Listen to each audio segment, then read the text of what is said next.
My first day at work? Well, I thought I didn't like it. Because after, they learn you to put the thing in your mouth, it's the first thing they taught you. And I felt when I went home... It began as a job full of promise and opportunity. In the early 1900s, radium was hailed as a miracle substance. It glowed with an otherworldly light, a radiant green hue that symbolized progress and innovation. Factories sprang up across America to meet the growing demand for radium-infused products, from glow-in-the-dark watch dials to medical treatments. Young women were hired in droves, thrilled to work with such a marvel. But beneath the shimmering surface, a deadly secret lurked, one that would turn these women into unwitting martyrs in a fight for justice. In the small town of Orange, New Jersey, the United States Radium Corporation was bustling. The year was 1917, and young women flocked to the factory, eager to secure well-paying jobs as dial painters. The task seemed simple. Using fine brushes, they painted numbers and hands on watch dials with a luminous paint made from radium. Each stroke required precision, and to keep the brushes pointed, the women were instructed to lip point, placing the brushes between their lips to create a fine tip. At first, the job was exhilarating.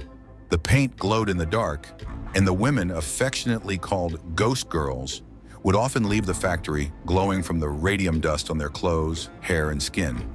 They laughed as they walked home, lighting up the streets like human lanterns. Some even painted their nails and teeth with the luminous paint for fun, reveling in the novelty of their work. But soon strange symptoms began to appear.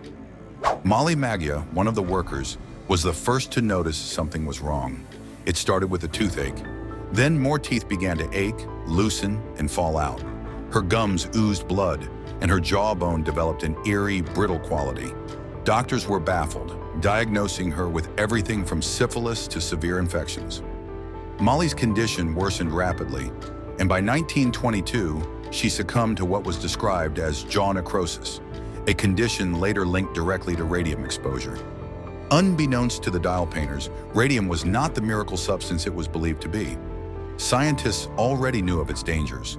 Marie Curie, who discovered radium, suffered health issues due to her exposure.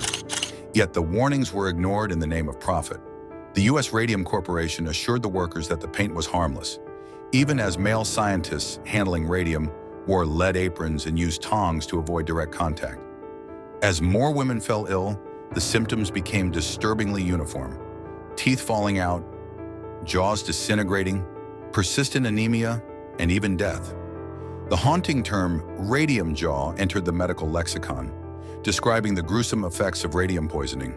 By the mid-1920s, dozens of former dial painters were either dead or gravely ill, their bodies practically glowing from the radium embedded in their bones. The families of the deceased were heartbroken and enraged.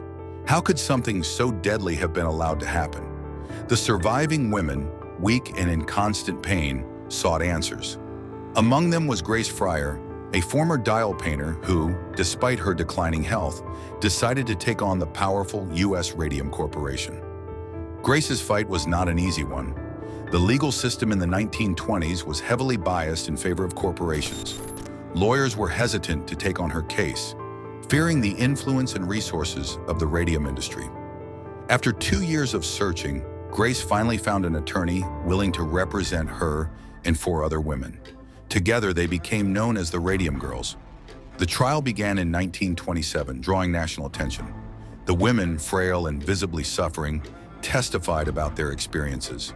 They described how they were told the paint was safe, how they lip-pointed their brushes at the company's insistence, and how their health deteriorated after years of exposure. The defense, however, painted a different picture, accusing the women of having pre-existing conditions and even immoral lifestyles that could explain their ailments. Despite the company's aggressive tactics, the truth could not be buried. Medical experts testified that radium had devastating effects on the human body, and autopsies revealed radium deposits in the bones of the deceased workers. Public opinion turned sharply against the U.S. Radium Corporation, and in 1928, the Radium Girls won their case. The settlement, though small by today's standards, was a landmark victory. Each woman received $10,000, equivalent to over $150,000 today, and a $600 annual pension for as long as they lived. More importantly, the case set a precedent for workplace safety and workers' rights, leading to stricter regulations on occupational hazards. The Radium Girls story is one of tragedy, but it is also one of courage and resilience.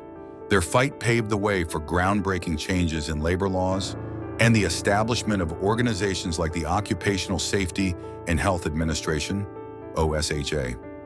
The case also spurred further research into the dangers of radioactive substances, ensuring that future generations would not suffer the same fate. As the years went by, the story of the Radium Girls continued to echo in the corridors of power. Their suffering highlighted a glaring lack of accountability among corporations and set a moral standard for the treatment of workers. The glowing paint that had once brought wonder and joy turned into a symbol of exploitation and human cost. It became a chilling reminder that innovation without ethical considerations can lead to devastation. In the decades following their case, radium was no longer marketed as a miracle cure or used casually in consumer products. Stringent safety protocols were established, protecting workers from similar fates.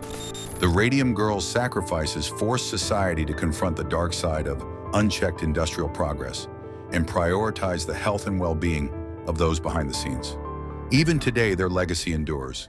In classrooms, documentaries, and books, their story is told as a cautionary tale. The Radium Girls are remembered not only as victims, but as heroes who stood up against overwhelming odds. They were ordinary women thrust into extraordinary circumstances, and their courage changed the world.